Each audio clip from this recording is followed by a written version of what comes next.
Okay, there we go. We're recording now.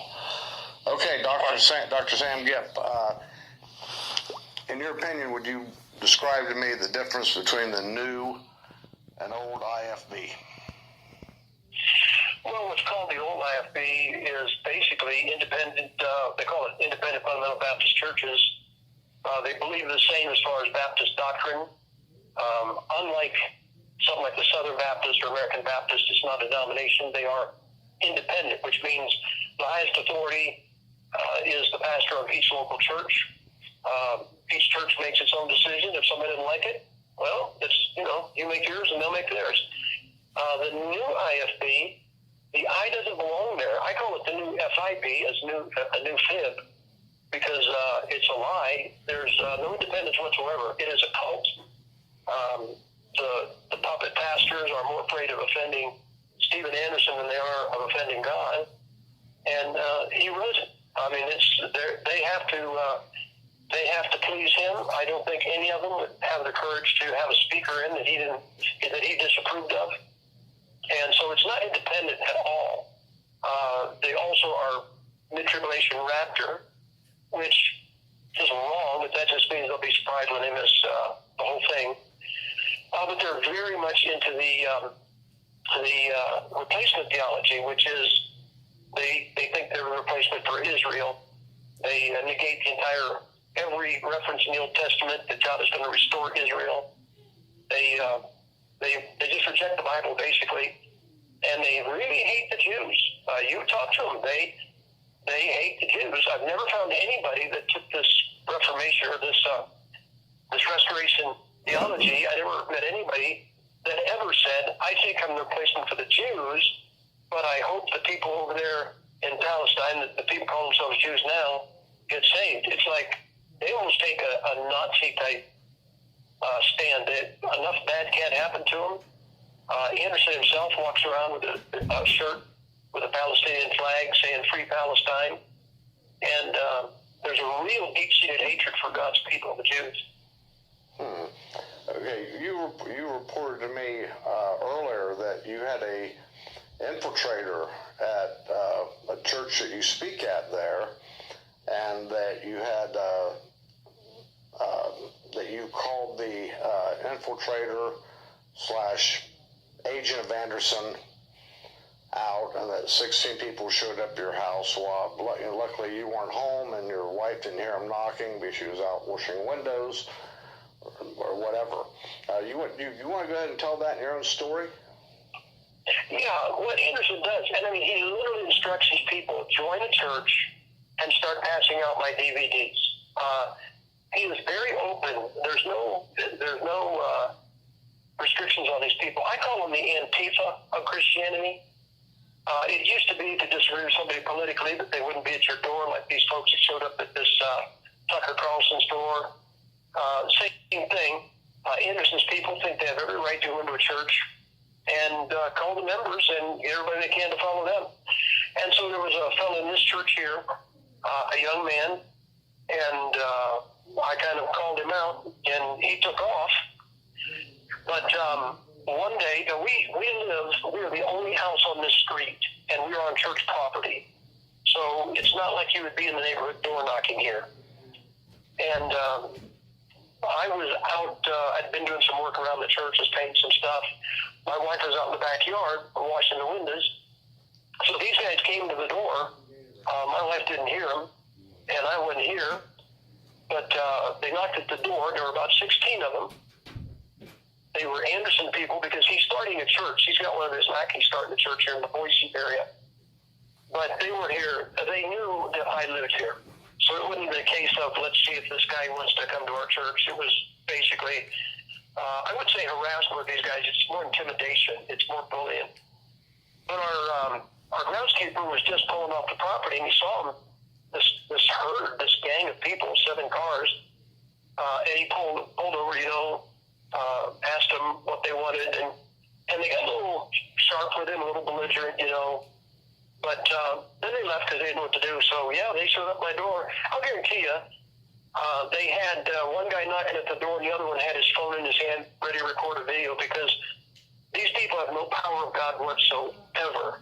God did not make Steven Anderson. The internet did. And everything he does is internet. Everything they do is internet.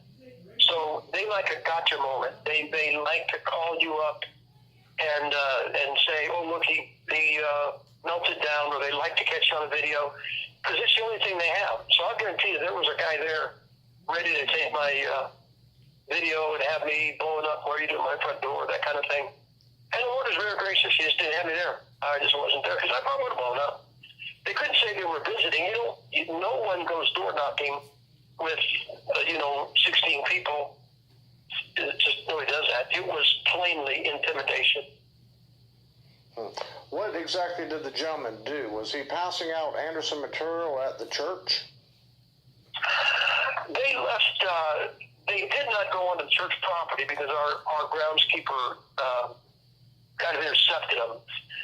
But they left some stuff here for one of the Anderson material that it was about this new church that's starting in the Boise area, and that's what they left.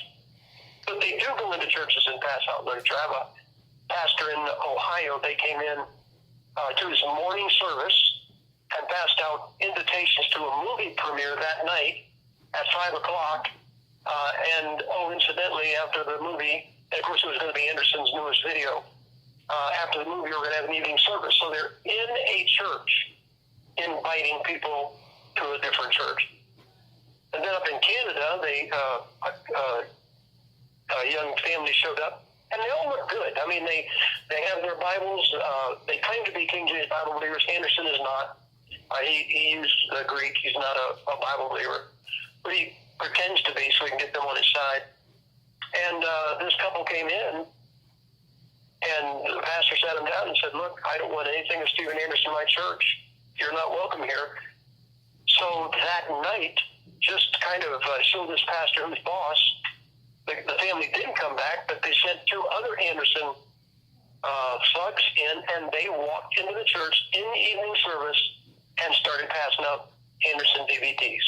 Now, I don't think Steven Anderson told them specifically to do that, but Anderson has given all of his people, they all feel they have the right to walk into a church, cause as much grief as they can, steal as many members as they can, subvert the church. There's no boundaries to these people. Just like I wouldn't even say that Anderson told these people to knock at my door, but his spirit did. His spirit is one of hatred and confrontation, and so they follow their leader. Okay, going back to the man that was starting the church up in the Boise area, and they left Anderson material at your door, but you actually called him out at a church service or something? No. The fella, he's not the guy that was in our church here. Is not the guy that's starting the church. Okay. Right, and I don't follow these people. I don't follow Anderson on the internet or anything like that. He's got people that follow me, to keep track of me, I guess. But I don't know the name of the pastor that's starting his church. I don't know their location. But there was information that they were having a church begin in the Boise area, and that's what they were supposedly visiting for. Okay. Yeah, you also relate to me that you were traveling abroad and here in the States, and you're saying that Steven Anderson's people were calling around to places that you were visiting, you were speaking at. What was related from Steven Anderson's organization, what was reported to you by these pastors of what they were calling around saying? Well, again, Anderson has no power of God. His whole power base is the internet. And brother, I'm an evangelist. The name of my ministry is a friend to churches. Yes. So I have a lot of grace with people, but when you hurt a church, I am your adversary. And Anderson hurts churches. And so I have been exposing him. So he makes up charges of blasphemy. He says I say that Jesus wasn't Christ. I've never said that. I say wasn't the Messiah. No, I'd say that he was sent to the Jews as the Messiah, not to the Gentiles. But he doesn't know the Bible to define the difference. So everything he does, he has to trump up a false charge so that he can be the good guy and anybody that he hates is the bad guy. And he had a guy by the name of Tyler Baker, who was his right-hand man. And Baker got my itinerary. It's posted on the internet, and started calling all my churches saying, you need to cancel Sam Gipp. He's a heretic. Obviously, since they listen to God instead of Stephen Anderson, the fact is, brother, not only did no one cancel, I've gotten about a half a dozen new meetings. I have people call and say, Anderson doesn't like you. I want you in my church. In fact, I told you this. This is the funniest thing. I was preaching in Alabama, and there was a missionary I know, missionary to Scotland. And this missionary to Scotland says, I got to tell you this, I just got a call before I left Scotland from a lawyer, a 37-year-old lawyer who'd been following Anderson on the internet and heard Anderson bad-mouthing a guy named Sam Gipp.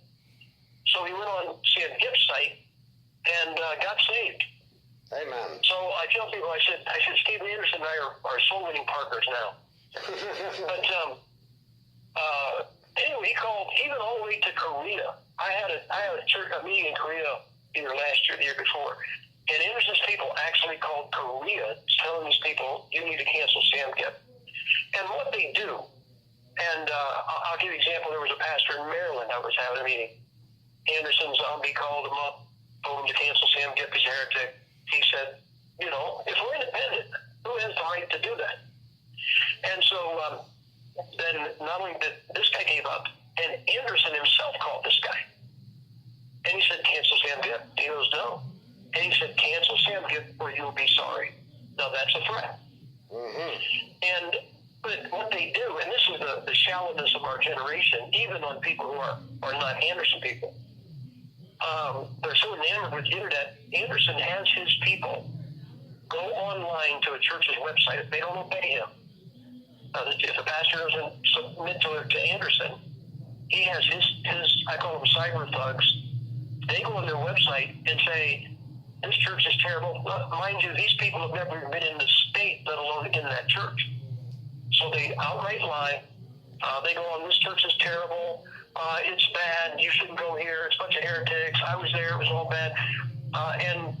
And for about 2 weeks, they get a bad rating, I guess, on their webpage, and that just terrifies some people. And that's what they did to our home church here. That's what they did this guy in Maryland. And after a month, it's gone. It's gone. But in fact, I have a YouTube channel. If you just go on YouTube, search Sam Gipp channel, and if you go to the comments, Anderson's people go in there, and brother, they use language that I used before I trusted Christ. And it's as foul as it can possibly be. And they tell me I have every 4-letter word in the book. While they tell me I'm going down, Anderson has revoked my salvation. He thinks he has the power to make people unsaved. And